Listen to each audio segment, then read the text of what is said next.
Assalamualaikum dan salam sejahtera semua kepada penonton dan subscriber. Terima kasih kepada yang dah tekan subscribe. Pada yang belum tekan subscribe, jemputlah menekan subscribe dan lonceng untuk notifikasi terbaru daripada channel ini. Baik, iCitra, Omicron dan endemik. Adakah tiga perkara ni bersaling kait ya untuk pengeluaran iCitra ya, sebab ada ramai yang mengomen ya, kaitan antara ketiga-tiga entiti ini. Aku panggil entiti ya. Jadi dalam video ni kita kupas sikit ya, saling kaitannya. Jom kita mulakan bersama-sama. Dengan munculnya varian baru semakin membiak nampaknya ya, Omicron nama dia ya.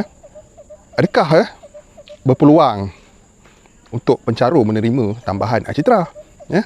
Disebabkan munculnya varian baru ni telah menyebabkannya peralihan negara ni daripada pandemik kepada endemik ditangguhkan ya, kerana untuk membuat kajian ya, kajian tentang Omicron ni.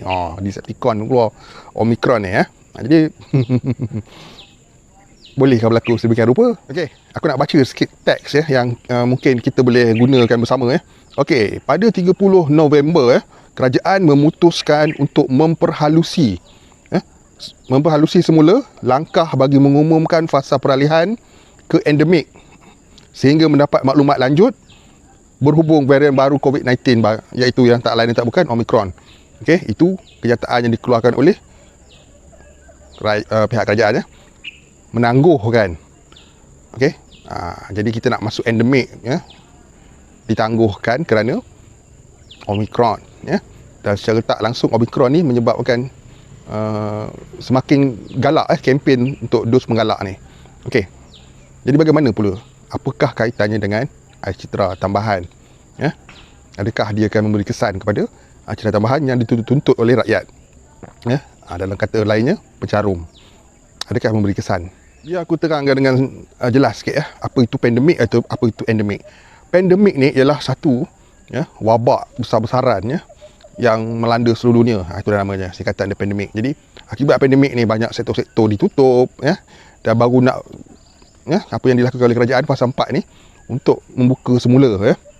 Jadi masih ramai lagi rakyat yang belum dapat pekerjaan sebenarnya ya. Walaupun ada yang bekerja, tapi masih ramai lagi yang belum dapat pekerjaan.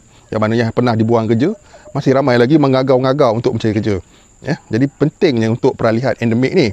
Okey, kerana apabila negara mengisytiharkan masuk ke dalam fasa endemik ya, itu bermaksud kehidupan bersama virus dan tiada sebarang sekatan apa-apa lagi untuk melakukan sebarang pekerjaan, sebarang sektor dan sebagainya ya. Boleh cari kerja, boleh berniaga tanpa sebarang masalah dan boleh hidup seperti biasa balik ya, dengan norma baru ya. Kena pakai mask, kena jaga kesihatan, kena sanitize tangan selalu ya, tanpa perlu pemantauan yang terlebih-lebih. Itu dia maksud dia, endemik. Jadi betapa pentingnya untuk masuk ke fasa endemik ni supaya ekonomi boleh kembali pulih ya. Jadi apabila ditangguh, dia akan menjadi pandemik, still pandemik lah. Jadi bila still pandemik, sama je keadaannya macam sekarang ya. Tapi kita tak tahu entah berapa bulan lagi kah baru nak beralih fasanya. Itu yang dimaksudkan ya. Jadi kita kena faham dengan jelas pandemik, endemik, apakah beza antara dua entiti itu. Okey, jadi kalau masih lagi dalam fasa pandemik, agak sukar sikit lah sebenarnya ya, untuk mencari sumber-sumber pendapatan baru ya, sama ada syarikat ataupun pekerja ya, majikan dan pekerja. Penting ya untuk peralihan fasa tersebut ya. Seperti aku cakap tadi, bila duduk dalam fasa endemik, hidup bersama virus, maksudnya kita dah redha benda tu ada dan kita akan teruskan kehidupan dengan norma baru, mencari pekerjaan dan sebagainya ya. Jadi bila ditangguhkan ya, peralihan fasa ini kerana Omicron ni, adik-beradik transformer agak okey. Jadi ia akan sama macam sekarang keadaannya untuk beberapa mungkin beberapa bulan lagi. Jadi penangguhan ini sama seperti apa yang kita sedang tempuh sekarang ni. Apa yang sedang kita alami sekarang ni sama je. Dia tak ada satu benda yang baru pun, tak ada peluang yang baru pun, dan tak ada apa-apa yang baru untuk nanti ya. Omicron je pasal. Jadi kalau kita nak kata perkara tersebut ya akan menyebabkan ada penambahan iCitra itu berlaku ya, pengeluaran KWSP itu berlaku. Okey, bagi pendapat aku ya, boleh jadi ya. Bukan boleh jadi disebabkan Omicron tu, tapi boleh jadi disebabkan oleh tiada peralihan fasa dan tiada peluang-peluang baru untuk diteroka oleh rakyat. Jadi untuk kesinambungan hidup, untuk beberapa bulan yang akan datang, bagi yang terjejas teruk, akan teruk lah kesannya mereka rasa. Wow, panas pula ni. Jadi untuk ketiga-tiga benda ni tadi, air citra, Omicron dan juga endemik, benda ni bersaling kait sebenarnya. Bersaling kait secara tak langsung. Omicron memanglah bersaling kait dengan endemik, tapi secara tak langsung memberi impak kepada air citra. Jadi kita berharap semoga ada disebabkan perkara ni, benda ni akan berlaku. Sebab penangguhan itu kita tak tahu berapa lama. Dia boleh jadi berbulan untuk mengetahui, untuk menyelidik sesuatu entiti yang baru ni.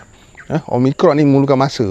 Aku rasa paling kurang pun dalam sebulan 2 bulan lah kot, untuk menyelidik, mengkaji dan mendapatkan maklumat yang terperinci setahap manakah bahayanya Omicron ni.